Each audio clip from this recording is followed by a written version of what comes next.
Apa disebut banyak bicara itu?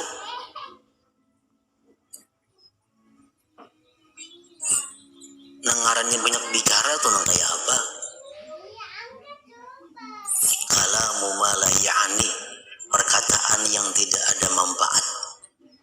Walaupun sepatah kata, tidak ada bermanfaat tuh banyak bicara sudah ngarannya.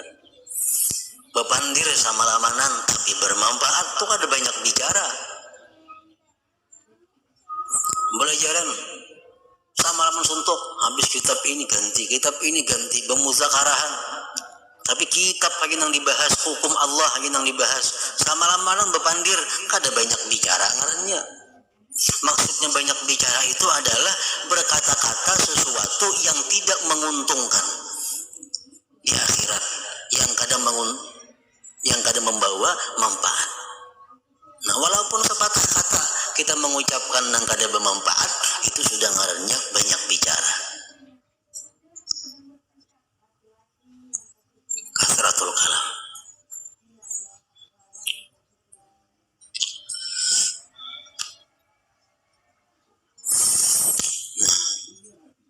Perkataan yang bermanfaat macam apa, yang kada bermanfaat macam apa, nah itu ada spesial keterangannya.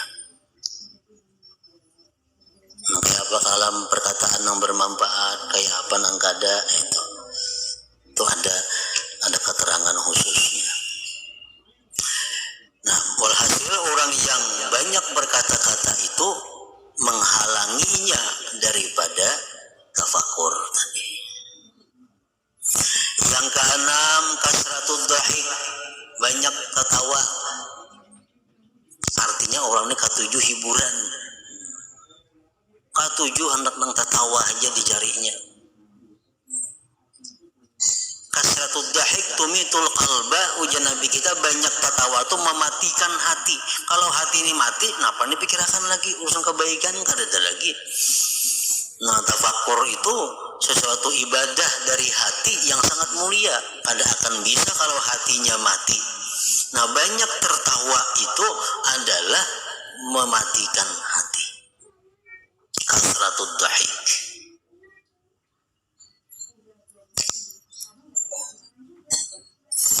Nah, yang ketujuh,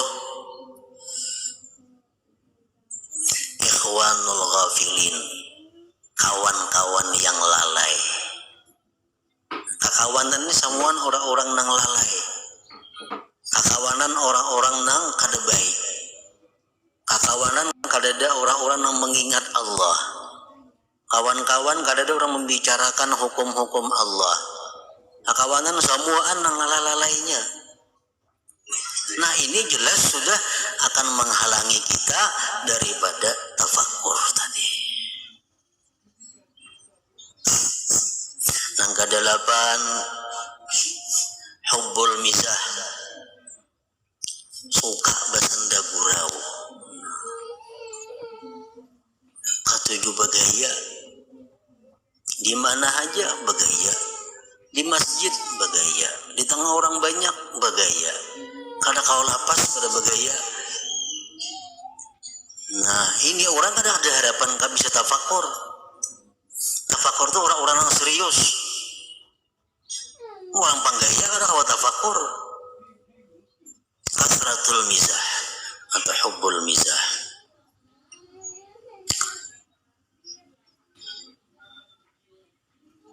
Yang kesembilan, hubbud dunia, orang yang cinta dunia. Jelas dan itunya pikirannya dunia aja, yang dicintainya dunia. Yang ke-10, aklul haram, makanan yang haram. Nah, 10 perkara itu nang biasa maulah kita nih lalai. Nah, mana salah satunya itu penyebabnya antara 10, maka 10-nya berarti peraya sama sekali. Sedang kamu lalai daripada tafakur tadi.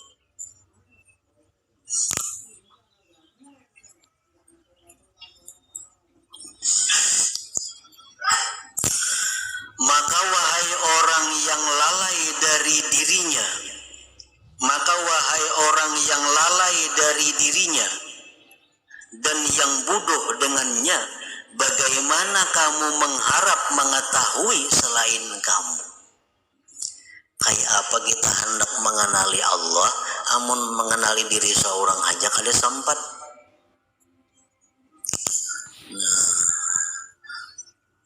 Mengenali diri seorang aja kada ada waktunya, apabila lagi kamu mengenali Allah. Sedangkan dalam kabar disebutkan man arafa nafsahu arafa rabbahu. Orang yang mengenal dirinya, dia akan kenal kepada Tuhannya. Nah, mengenal dirinya aja kada sempat, apabila mengenal Tuhannya.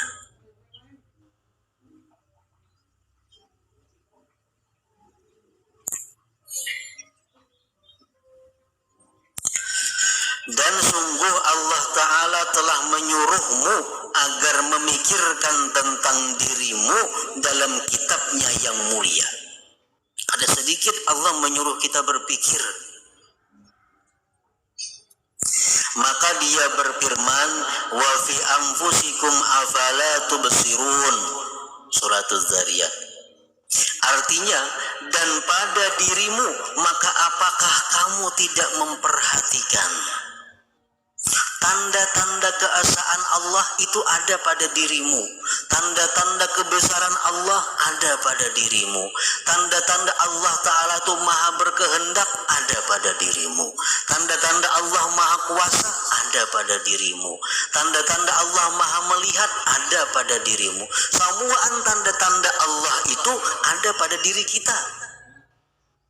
Wa fi anfusikum afala tubsirun, apakah kamu tidak memperhatikan ya Tuhan?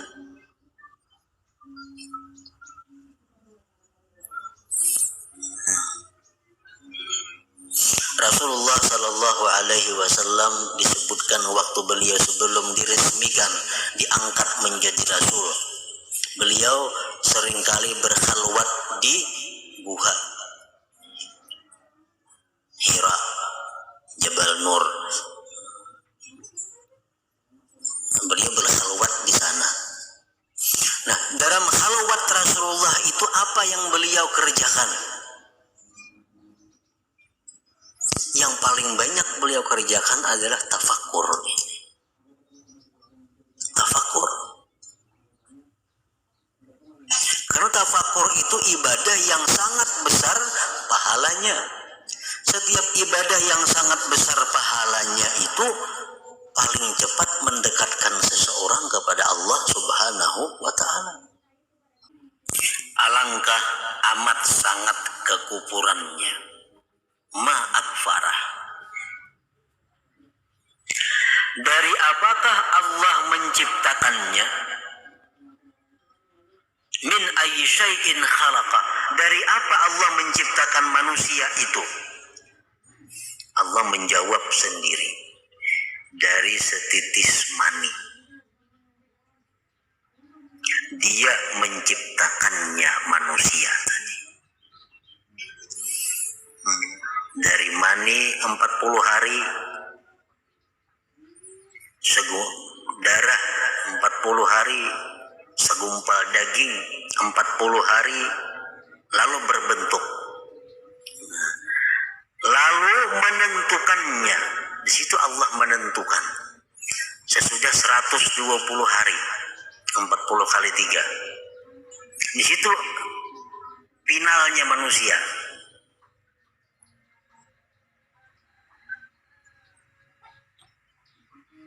Allah menentukan laki-laki bini-bini.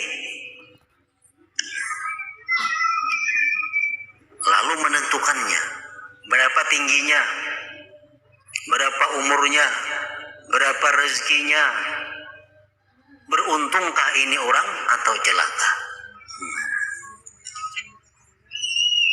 Fakat darah itu, fakat darah, maka Allah menentukannya, menakdirkannya. Kemudian dia memudahkan jalannya supaya non takdir tadi pas. Kemudian dia Allah memudahkan jalannya. Sesudah si ini janin keluar dari perut ibunya, Allah mudahkan jalannya sesuai takdir yang ditentukannya.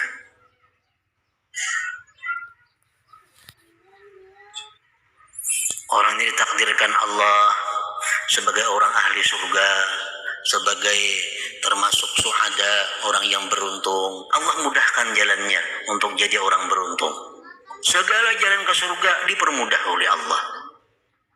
Orang ini ditakdirkan Allah sebagai orang yang celaka, penghuni neraka. Allah mudahkan jalannya untuk menuju neraka. Fayassara, tsummas sabila yassara. Kemudian jalannya itu dipermudah oleh Allah Subhanahu wa ta'ala. Nah, kalau orang-orang yang umum, mereka itu biasanya takut su'ul khatimah. Orang-orang umum itu takut su'ul khatimah. Artinya apa? Jahat kesudahan. Artinya mati kada membawa iman lah. Itu ditakutkan oleh orang-orang umum. Kalau orang-orang yang sudah arif billah, mereka itu bukan su'ul khatimah yang mereka takuti, tapi su'us sabiqah. Nah, su'us sabiqah, jahatnya permulaan. Permulaan di mana? Di rahim ibu, itu yang mereka takutkan. Karena kalau dalam rahim ibu ini kita termasuk orang yang celaka, kayak apapun kayak ujungnya pasti celaka. Nah, kalau orang-orang awam itu ditakutkan su'ul khatimah. Kalau orang-orang yang sudah arif billah, yang membuat mereka tuh kada tenang, membuat mereka itu gelisah dalam dunia ini, mereka kada tahu sabiqah yang terdahulu itu apa. Apakah aku ini orang sa'id atau orang syaqi, orang yang celaka. Kalau mereka itu khaufus sabiqah, ngarannya takut kepada yang terdahulu, bukan takut kepada yang terdahulu. Khatimah itu mengiring aja. Kalau dalam rahim itu kita beruntung, pasti husnul khatimah.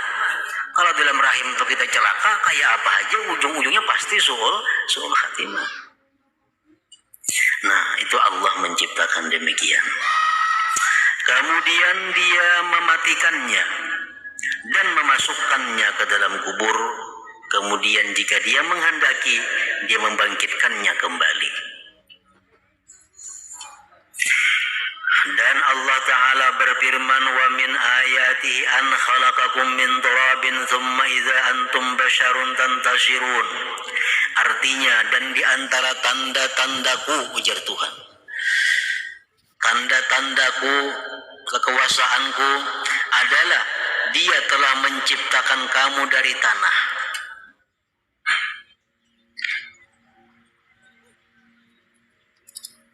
Air mani itu ada akibat daripada sumber makanan-makanan, sumber macam-macam gizi dan gizi yang berasal dari tanah.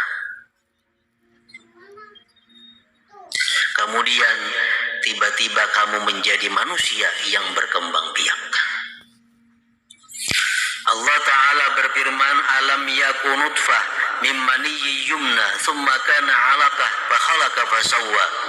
Artinya, bukankah ia manusia dahulunya setitis mani yang ditumpahkan, kemudian mani itu menjadi segumpal darah, lalu Allah menciptakannya dan menyempurnakannya.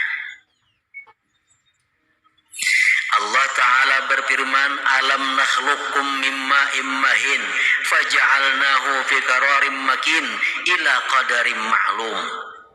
Artinya, bukankah kami menciptakan kamu dari air yang hina, kemudian kami meletakkannya dalam tempat yang kukuh rahim sampai waktu yang ditentukan. Dan Allah Ta'ala berfirman, awalam yara insanu anna khalaqnahu min nutfatin faidha huwa khasimun mubin. Artinya, dan apakah manusia tidak memperhatikan bahwa kami menciptakannya dari setitis air mani, maka tiba-tiba ia menjadi penentang yang nyata.